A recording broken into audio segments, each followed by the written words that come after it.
You want to say anything to anybody? Hello. If we just look at our society, do you think the mainstream media is helping people become more informed about making decisions about where to be strong and where not to be strong? Oh yeah, absolutely. I think the Our mainstream media has education done it. system? Yeah, no, I think they've done an excellent job of covering every story fairly, and I think they're doing a great deal to inform the public. I'm just kidding. No, I mean, I think like the simple fact of the matter, if you look at the dynamics with like quote unquote the mainstream media, the most published and most read news sources, we have one family running, I would say 80% of the conservative media. So that's Fox News, Wall Street Journal, and the New York Post is owned by one family, the Murdochs, right? So if you, I mean, that should be concerning to anybody that they have such a grip on the most read news sources. That is scary. So yeah, I think it's complete BS.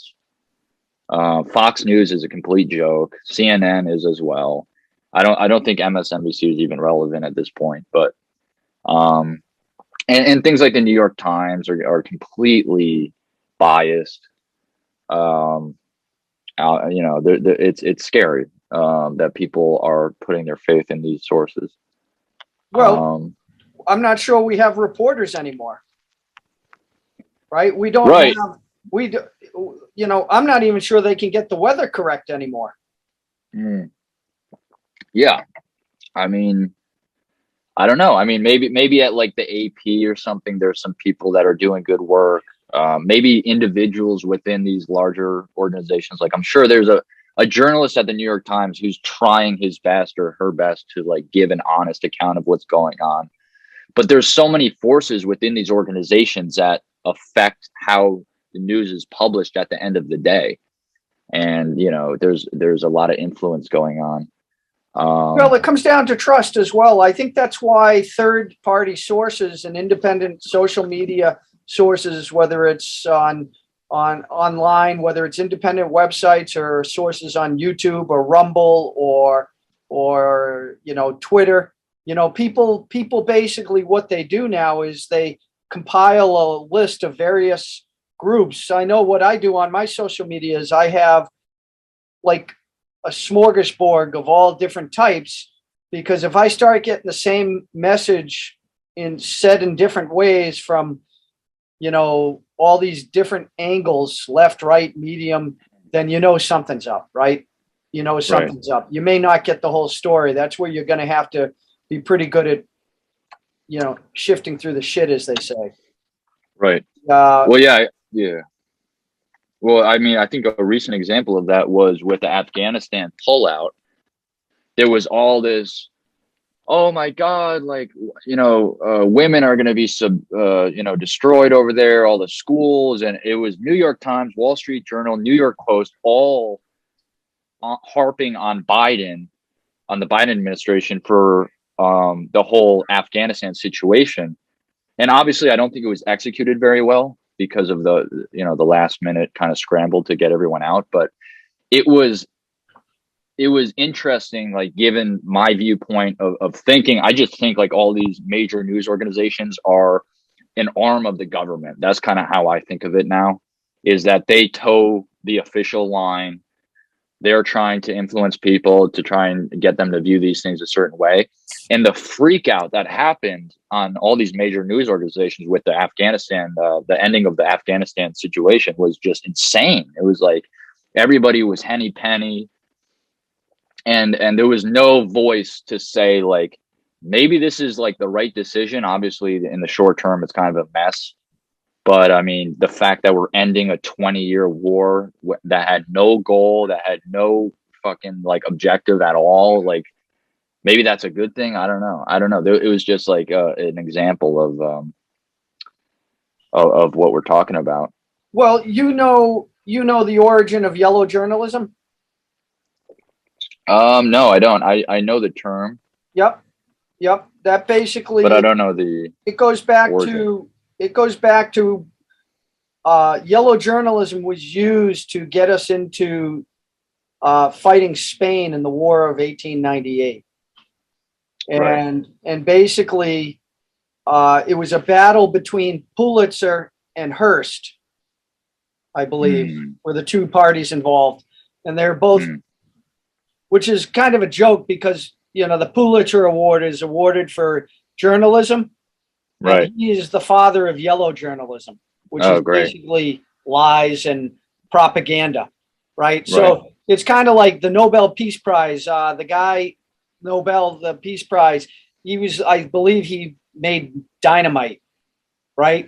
So now the guy for the Pulitzer is yellow journalism. It's one of these things that the powers that be, they have these twisted little jokes. Hey, we'll have you know, some child molester be like the humanitarian of the year, the children, you know, Mr. Rogers Award, right? Right. You know, it's that's the type of things that they do. And so you could argue that you know, because Thomas Jefferson, I know that you've read Thomas Jefferson. He has, and I'll have to paraphrase it because I don't remember it, but he said, if I had to choose between a government and the free press, I choose the free press. Something to that effect. Right. Where he felt that was more valuable for the running of a country than the government was. And I agree with him. Because the government only steals from Peter to pay Paul. So, I mean, a true media, but the problem is once you introduce profit motive, I mean, profit motive is very good in many ways, but it's why utilities for the longest time were regulated, right? To make sure that they actually, you know, did their jobs effectively and didn't decide, you know, this guy got better service than this guy, right? And in journalism, let's face it, and with politicians today, money talks. Money talks. Yeah. You know, if you're worried about keeping the lights on, then, or, you know, if the people that you mentioned, I mean, the guy from Amazon, he owns the Washington Post, right? Right. That's the other one. You don't think he has a political agenda?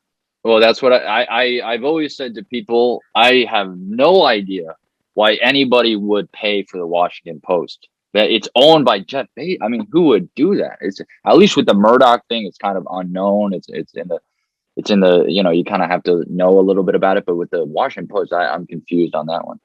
It's scary. Yeah, it's scary. Ridiculous. They're all scary. Yeah. I mean, with the Project Veritas. Are you familiar with Project Veritas? No.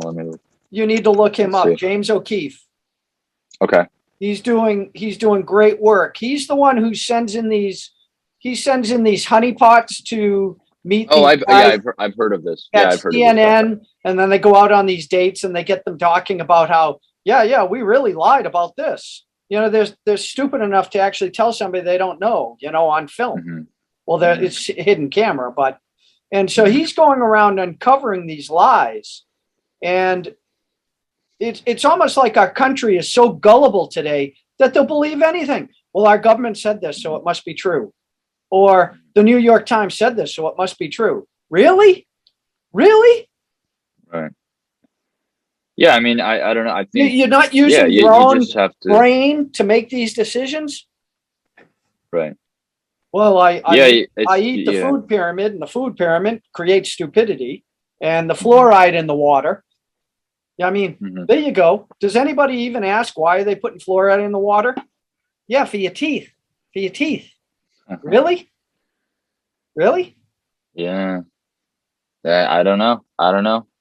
But I definitely am suspicious most of the time when I read the big news sources, and it's you got to wonder, especially when it comes to war. That's a big one that I worry about.